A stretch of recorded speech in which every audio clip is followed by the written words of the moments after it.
What did you put on the page, Jonathan? I have the piece of paper here. Would you like for me to say what I put on the You page? should probably bleep out.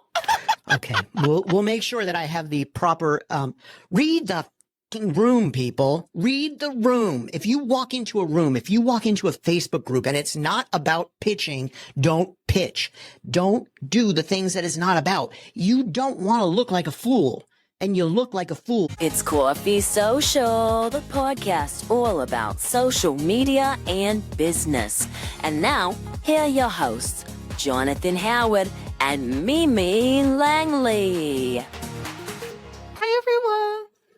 Hi, Jonathan Howard. Hello, Mimi Langley. Oh, you're so excited. Do y'all hear his excited voice? You are so, that's the word, chipper. Chipper. Chipper. That is the correct spelling of chipper. Yes, I'm chipper this morning. Can you please use that in a sentence? No, I'm just kidding. I think we're really excited about this episode because this episode, although everything that we're going to be sharing today is, we're talking about pet peeves, okay? And really it's another way of us just to complain about things that we just dislike when it comes to practices that people make on social media and business. So this is going to be a fun episode. And, but before we dive in, cheers, my friend. Coffee cheers. Coffee cheers to you. Boop, boop, boop. Cheers to anyone, even if you're drinking hot tea, we don't dislike you. If you're drinking matcha, we might dislike you. No. It's okay. Have you ever had matcha? It's pretty intense. I've not had. It's, yeah. It's not something that I would flavor. really. Yeah. Real quick, Jonathan, because this is such a fun episode, I would love for you to kick us off with your first pet peeve, which is for Stanley Cups. I hate Stanley Cups. Period. I hate Stanley Cups. Why the hell do you need a big, loud cup? Like, what is the purpose of the damn cup? Why? And why does it cost $9 million? And I sent you this video the other day. Why are people renting them to take pictures with them to post on their Instagram? Come on. It's not a fucking Ferrari. Okay, I'm done. Wait a minute. People are renting Stanley Cups? Yes. They're like $40 though. Okay. Yeah. If you need to have one, then buy one. If you can't afford one, then it's a water bottle. You'll be okay with a plastic cup. Listen, Stanley, if you would like to sponsor Coffee Social, you're more than welcome to. I mean, I welcome it. Okay, I'll be the one holding it. That's fine. I'll sip out of it. And you know what? They did a brilliant job changing their image to the housewife image that everybody loves. They did. It's a brilliant marketing, but I just, come on, people. You have to give them credit, like you are giving them credit, and you do. Yeah. You have to give a business credit where they can literally just take a simple cup, right, that you can find from any brand, really. It's not really a unique shape or anything like that. And they really elevated it. Like they made it the fancy dining of drinkware. Yeah. It's drinking water. Here's my water. Makes a lot of noise. Michelin star drinkware. Yeah, But, like, so that's my literally, first pet peeve. But listen, I love that it's a pet peeve, but maybe after we should research about it because we could probably learn a lot about Stanley, honestly, and like how they got to this point of marketing. And how they got to that point of marketing. They did a genius job marketing. There's a lot of lessons that you can learn from the Stanley Cup when it comes to how to reposition, how to recreate your brand, tons of stuff. So when are we getting drinkware? I'm just saying. No, that budget item was not approved. Sorry. We need to at least have coffee cups. Okay, you guys, let's jump into the episode today because we could be talking about what I want for merchandise for a long time, but Jonathan will not. He shuts me down. Let us know in the comments what you guys want. Do you want t-shirts? Do you want coffee cups? Let us know. Not approved. Let's jump into this fun episode about pet peeves, about what to ditch. Like this is the try not to do these kinds of things. And really it pertains to a lot of things social media wise. So we'll jump into it, but real quick, do you want to introduce yourself, Jonathan, just in case people don't know who you are? Ourselves. Yeah. So my name is Jonathan Howard. I'm the owner of Success on Social, and I help successful female coaches show up on social media, share their story, and change the world. So that's what I help people do. And I've done it myself, so I know you can do it. Over to you, Mimi. I love that so much. Hey, everyone. I'm Mimi Langley. I teach women in business how to host rooms, how to moderate on social audio. That includes LinkedIn audio and Clubhouse. It's really a great way to gain visibility, make sales, grow that email list, audio marketing people. So definitely tune in, to this podcast because we talk about Instagram. We talk about creating video. We talk about audio marketing. So stick around. You could probably find some episodes already on the podcast page. All right, Jonathan, let's jump into this. I actually wrote a note right here. It says things that really annoy Jonathan. Ha ha ha. Yeah, she put ha ha ha ha after it like it's actually a joke. It's not a joke. These are things that really annoy Jonathan. I'm on social media all the time. So what is the first one that really annoys Jonathan? Well, this one annoys me too. And if you do any of these, we're not trying to hurt anyone's feelings, by the way. Yes, we are. Don't do them. Stop them immediately. Really we want to let you know, like, because sometimes we get like really are deep into what we do or what we hear other people do that we start doing it. And we don't factor in everything, like how it makes maybe the person on the other end feel. Right. So DMs, let's talk about direct messaging, specifically on social media, specifically on LinkedIn. But we could talk about, even Instagram DMs. For me, Jonathan, I feel like they're getting really bad. And what I mean by that is that it just feels so automated. Like it feels like there's whether it's AI or not, it just feels like a simple copy and paste to every single person. Right. And that doesn't feel good for the customer on the other side. If you need to cold DM people, which I don't believe any business needs to do. That's my own personal opinion. But if you need to cold DM people, then cold DM them after you looked at their profile, you look at what they do, and you have some understanding of their business.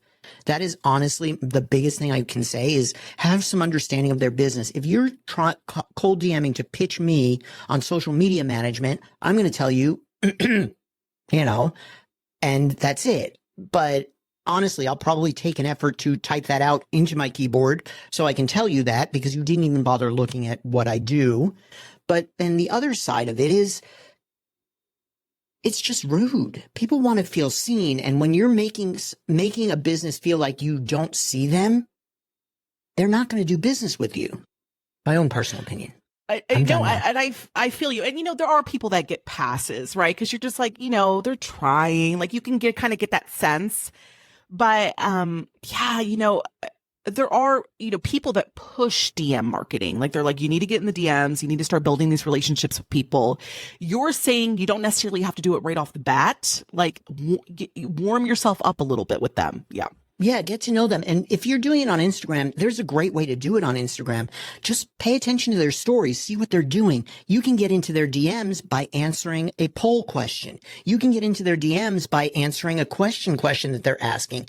There's lots of ways that you can build the relationship and get into the DMs. And that's going to be, yes, where you're doing the selling, absolutely, but take the time to do the work. Don't just jump into the DMs without knowing them. I love that because you gave some really great examples of how to get into someone's DMs where it feels genuine and real. And like, they're like, oh, okay. Like this person actually cares about my poll. Like you get bonus points for that. You know what I mean? So those are great examples. I also think too, like if you really want to just say hi to somebody and maybe you really like their profile or you're really interested in what they're teaching, I think there's a way to go about it where you can DM somebody and start that conversation. Like LinkedIn is all about DMs. I mean, there's so many people that DM every single time I connect or follow, but again, it just feels like a copy and paste. So if there's a way you can do it where literally you're not copying and pasting, maybe look at their profile and pull some things out that you're like, oh my gosh, I really love that I have a little girl too. Like, or I love that you love coffee because I love coffee, Right. Oh my God, I love this post that you did, and send them a copy of their post. There is no better way to get on somebody's good side than sending them their own content that you loved. Yes. I love this post. And then don't sell right after it. Don't sell right after it. Say you love that post and give it at least a day. Come on. Yeah, I think that's the thing too. It's, gosh, the DMs, they're so powerful, but people ruin it so quickly because they're like, you want to hop on a call? You want to get to know each other real quick?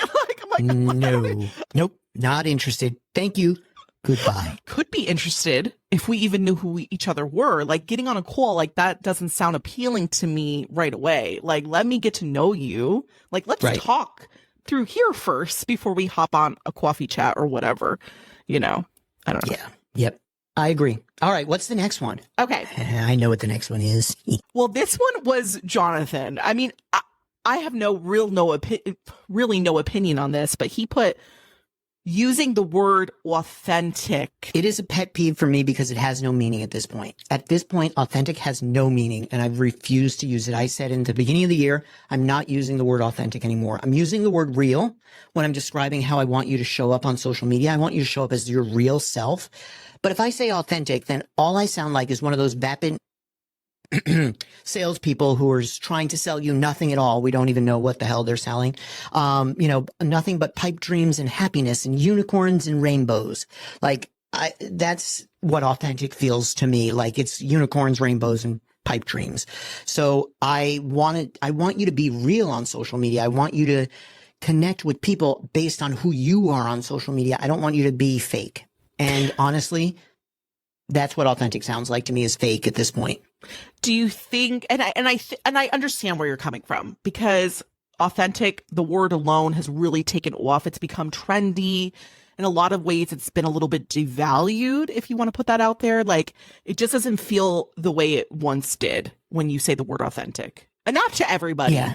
But yeah, I do like the word real, because there's just no way you can, I don't know. At least now, there's no way you can Right screw now. that up. What sent me over the edge was at the end of last year, I saw a video and there was a girl telling her audience that they needed to be curated authentic.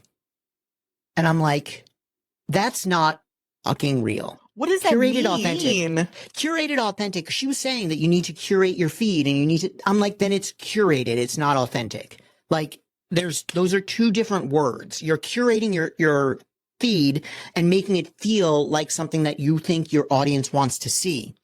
And that's not being real. Can I say, I think I know what it means, because, I follow a lot of like YouTubers and things like that on Instagram, and it's so sad when it gets to this point, but it almost feels like when we're thinking curated, it's like, okay, well, I've gone like, 2 weeks without talking about my, I don't want to even use the trigger word depression, or, you know what I mean? Like, they're throwing out these things.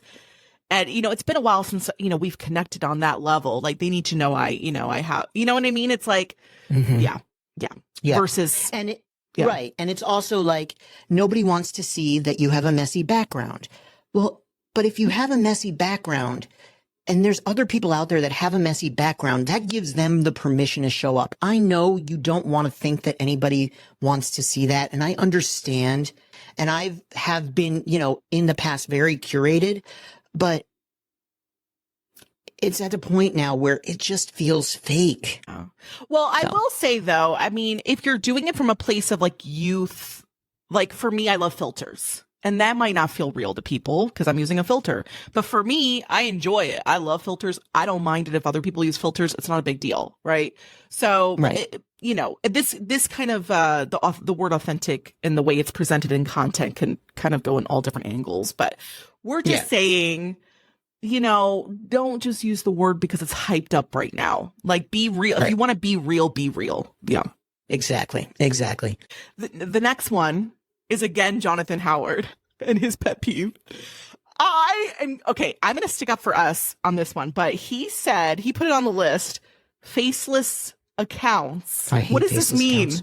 I hate faceless accounts. Who are you? What are you selling? What's going on? No, I don't. And it's so overdone. All the faceless accounts out there, and I'm sorry, faceless accounts, I'm not sorry.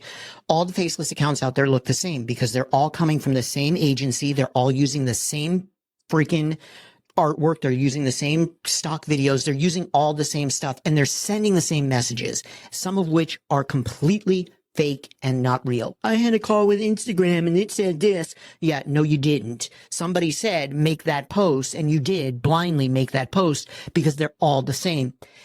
It does you no good. Why are you special? Why should I buy from you? What makes you different than everybody in the marketplace? A faceless account is the same as any other faceless account to me. Unless you're doing something different, and most of the faceless marketing is really just teaching you how to do faceless marketing, not actually to have a successful business.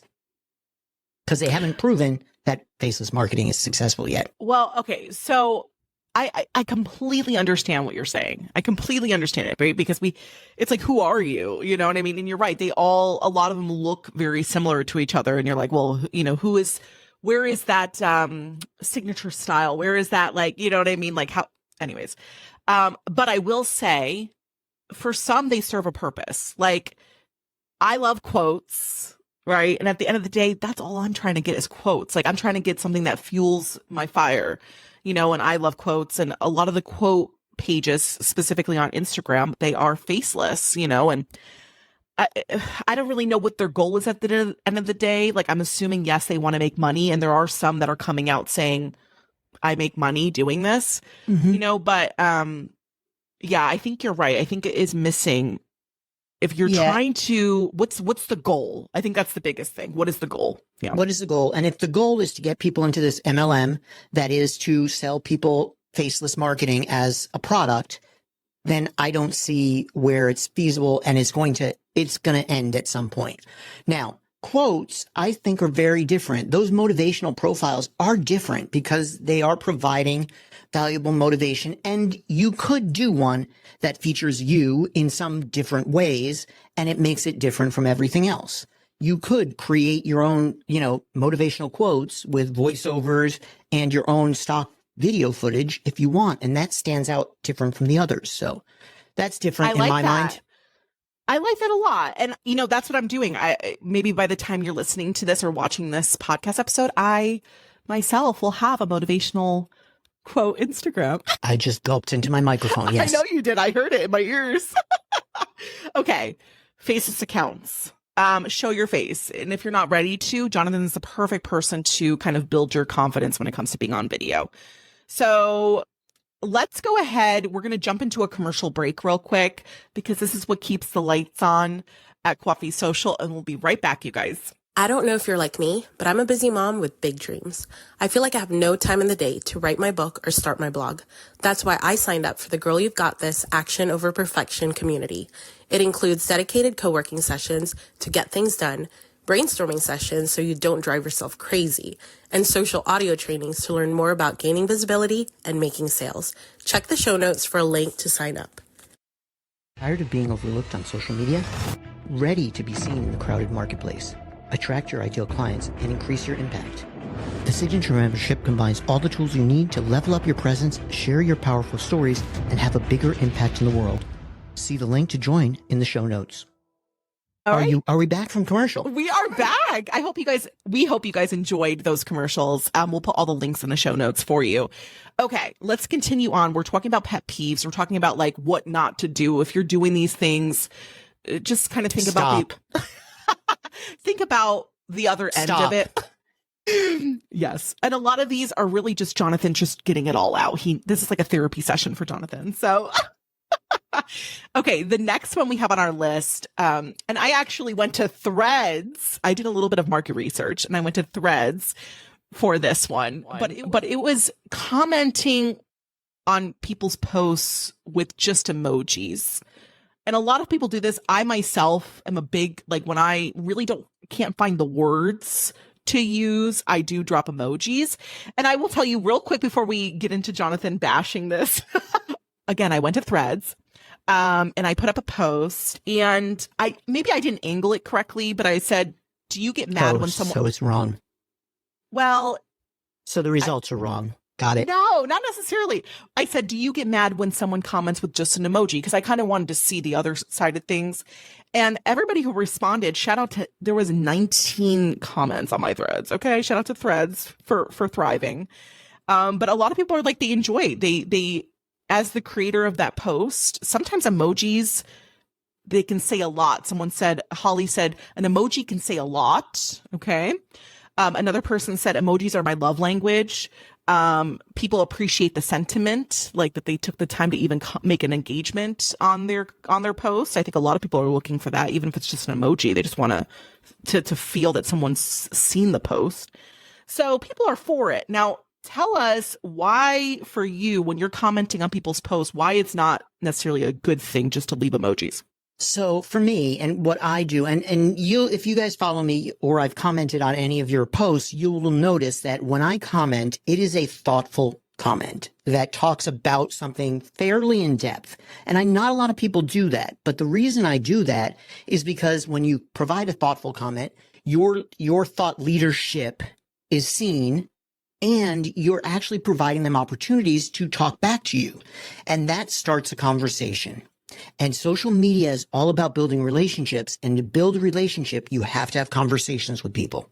So when I get 3 smiley face emojis on a post where I said, which do you do, A or B? Which, because I'm providing you an easy option. Are you A or are you B? And I get us 3 smiley faces. I'm like, well, what the, am I? So then I have to go in and re-comment back. Well, did you love it if we did this one or that one? And that's, what I get frustrated with, because I'm put out content that hopefully is making it easy for people to engage or think a little bit. And maybe those might be harder. And I get that, but I'm looking for the engagement, and I'm providing an easy way to do it that isn't the emojis. It's a way that starts conversation. And I think as a business owner, if we're missing the opportunity to start conversations, we're missing the opportunity to build our business on social media. Yeah. And I love that about you, because what you say is so absolutely so true. I don't think I've ever seen Jonathan in my life comment with just an emoji. I've certainly commented on his post with emojis, but I don't. And another thing too, this is for you, just to get your thinking caps on, because I know sometimes, just like you're just not in the mind space to type anything out. Like you want to like still show up, but really all you have the mind space for is a laughing emoji. But you actually have gotten followers from leaving a comment. Hundreds, like not an of emoji, followers. Not an emoji comment, but like actually leaving a legit comment. Yeah. A legit comment. Here's where you can get followers. I've gotten hundreds of followers for calling out somebody. I've gotten hundreds of followers for disagreeing with the person that created the post. And I've gotten hundreds of followers from comments that are just my snark. So there's ways to do it. And there's ways to find people in your industry that may do things different from you. And then you can just highlight where you're different, what you do differently. And that may attract the people that like them on most of their topics, but they don't like them on this one thing. And that brings in your people. I've gotten hundreds and hundreds and hundreds of things, and it's usually being antagonistic in the comments. But I also go into a lot of comments and I'm like, I love that you did this. Here's something like this or that. Or I respond to other comments saying, here's something that you might also want to think about, because that highlights your thought leadership again. Don't forget thought leadership, you guys, especially like if you are a specialist in an area, don't forget about the thought leadership, because people want to hear what you have to say and you have to make that known, right? That's you building your credibility. That's you building your reputation. That's you caring about your industry that you're in. People see that. Yeah. Also, I was going to throw out, Jonathan is just being so authentic in those comments. He's just being authentic. I'm being real in those comments. Yes. Okay, let's go on to the last 2 that we have here. Ooh, these ones fire me up. Okay. First one we have on the list is clickbait titles. Yes, people, we know we have to stop the scroll. We know it's harder than ever nowadays to get people to actually fully pay attention to our content. Jonathan took his glasses off for this one because he's upset. But it's not even just, okay, so I'm coming from the world of social audio, right? And we want to get people into our rooms or our audio events. And the title is really what reels people in. And what irks me the most is the title, like really I'm like, oh, I want to know. I want to learn the magic sauce or the secret. So I go in there and they're not even talking about it. And it drives me up the woo-ha, because I don't know, you're building your reputation. And if I go into your room and you're just not doing what you're kind of promising in the title, that gives me a little, what does that give me? A bad taste in my mouth. So am I going to come back? I don't know. Are you going to not live up to your other promises? And that's really what I look at it as. If you're promising me this and you're not delivering, are you going to live up to any of your other promises? Because that's what I'm looking for in a business. Not only live up to their promises, but over deliver on their promises. I want a business that's going to over deliver on the things that they promise. And if you're not even delivering on those promises, I'm probably not going to do business with you. So be aware of clickbait titles, because if you're not delivering, that's what I'm thinking. I'm thinking, not going to deliver on any of their promises, so why would I even bother doing business with them? The other thing is, if you're doing a clickbait title for the shock and awe of it, make it very clear that it's the shock and awe of it. Like, my title today, and people that know me know it's kind of a shock and awe title because I would never say viral content in my ever. But it's kind of a shock and awe title. It's an April Fool's reel. Go watch it. You'll find it. Go watch it. I know it's not April Fool's at this point. It's probably June, but you can go find it. Can I ask you one thing? And I know Yes. it's time. I'm just going to ask one thing, because it doesn't just apply to, social audio or an Instagram reel, right? With those hooks, people utilize, use those. But even email subject lines, like this could be applied everywhere. Like just don't even do it. There's ways to catch people's attention and to get people to click and to build that curiosity without necessarily lying to them. Right. So Always deliver. And if you deliver on the clickbait, then it's not clickbait anymore. right. So if you're delivering on it, awesome. Just don't use it to get people's attention and then leave it alone. Never come back to it. Yeah. And anyways, we have to talk about this, but maybe we could do a whole episode because there was this one Instagram reel, Jonathan, that the whole time I was like, oh my gosh, is this true? Like they went on and on and on. And at the end, it wasn't. And I'm like, was this clickbait or was this like really smart? Well, you sent me a reel and I ended up doing a response reel kind of back to you on it because it was a whole bunch of clickbait she put out there. So, okay. Yeah. Oh, okay. You guys see my like, I'm having goosebumps because it just irks me so much, these clickbaity things. Okay. Last one that we have, a do not, please try not to. And that is pitching yourself in a space that's not for that.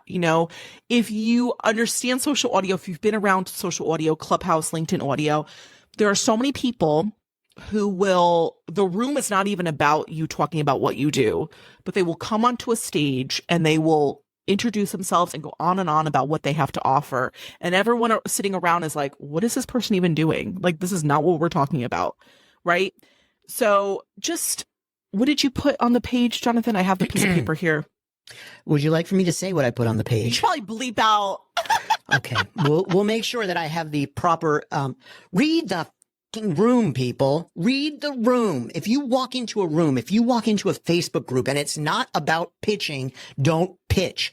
Don't do the things that it's not about. You don't want to look like a fool. And you look like a fool if you walk into a Clubhouse room and you pitch yourself when it's about how to tell stories. That's not what we're doing. So pay attention to the rooms, pay attention to the people in the rooms, and pay attention to the responses that you're getting when you're doing something like this, because you could be mid-sentence and stop yourself, correct yourself, and say, oops, sorry, this isn't the place to do that. Yeah. And I'm always curious, does it work for people? Like It can't. Right? Like It can't.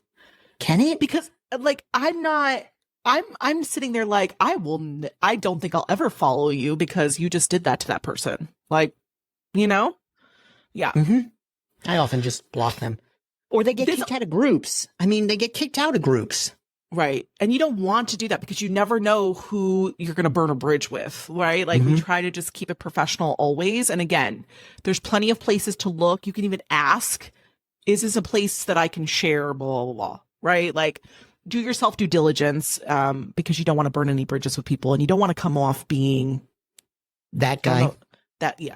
Also, in the comment section, this is the last point about pitching yourself in the comment section of posts, right? So let's say, just an example, let's say I did a LinkedIn post and my post was kind of me as the post creator talking about a specific topic and linking it to my boot camp coming up, right? And then you go into my comments, don't even acknowledge anything I just said, and you say, oh, I have a boot camp too. Yeah.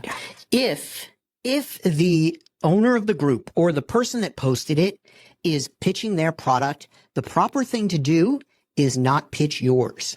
Come on, it's common sense.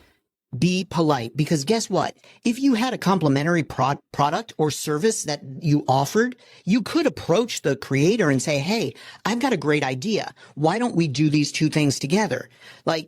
And that would work. But the moment that you pitch your product that may be complimentary in their comments, they're never talking to you again, because that's their opportunity to sell their product. They're taking that chance to put it out there. And that takes a lot for people. So yeah, don't do that. Oh, this was a very, not an intense, it was fun. It was a fun episode, but also it was like, wow, these things really do irk us. And it felt They really really good to do get it irk out. me. Yeah, it was a therapy session. It was. It really was. Do y'all, we'll see how this works for people, because I know sometimes people don't like to kind of be in the pet peeve space, but these are, again, things that if you are doing or if you heard other people do, anyways, I think it's helpful. Yeah, and things that sometimes people do recommend you do these things, and at least you see the other side of it, what other people might think about it. So hopefully it's useful. I love that. That's so good. It's true. Okay, Jonathan, let's go ahead and wrap this up, because we do try to keep these episodes digestible. Anyway, on that note, I want to, if you enjoyed this episode or any of our previous episodes, because I think this is episode 16. So if you've enjoyed this episode or any other episodes, and you haven't already given us a 5-star review, make sure, I got to put the 5 right in there. Make sure you give us a 5-star review, because Mimi loves her stars. I love stars. I love when Mimi's happy. So all of that is good things. So make sure you give Mimi a 5-star review, wherever you listen to your podcast. And we are available on all the platforms pretty much. So wherever you want to listen to your podcast, you can listen to Coffee Social. And where else are we available, Mimi? We're also on YouTube. So if you'd rather watch us versus listening, go to, the show notes have the links for everything, you guys. And we'd love to see you on YouTube. Also, Jonathan, someone said that they were listening to us on Amazon. Yep. It's available on Amazon now. Yep. I didn't even know that Amazon. Anyways. So you got on Amazon, you can get it. It's directly listed on Amazon Echo. Oh, I love that. Oh my gosh. We're on people's Echoes. Shout out to all of you Echo listeners. All right, Jonathan, we'll go ahead and wrap it up with the most important question of them all. And I don't know how we're going to actually find out the truth. Like, who is winning? We already know the truth. We already know the truth. You guys, let us know. Are you team Mimi or Team Jonathan? That was me. Obvious choice. Obvious choice. Cheers, Jonathan Howard. Cheers, Mimi Langley. See you guys later. Thank you so much. Okay, got it. We'll see you in the next episode. Thanks for listening, you guys. Bye, everyone. Bye. Bye, Jonathan Howard. Bye, Mimi Langley. I can see